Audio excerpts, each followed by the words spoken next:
পুকুরে সাঁতার শিখতে গিয়ে ইছাপুরে জলে ডুবে মৃত্যু হল কিশোরের।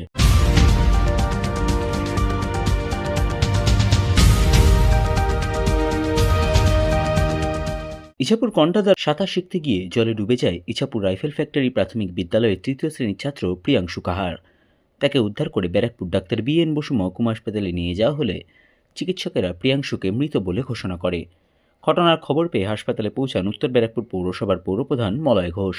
তিনি সংবাদ মাধ্যমের মুখোমুখি হয়ে জানান, সাঁতার শেখার জন্য প্রিয়াংশু পুকুরে নেমেছিল।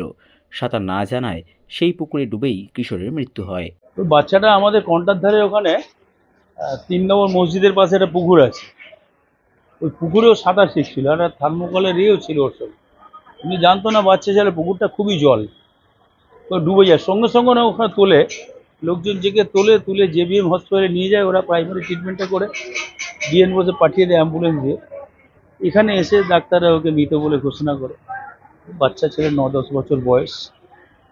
কোন হসপিটাল প্রসেসে যেটা হবে সেটা হবে। আমি শুনে এরকম দেখতে মারা গেছে অলরেডি। সাঁতার শিখতে গিয়ে একাই ছিল।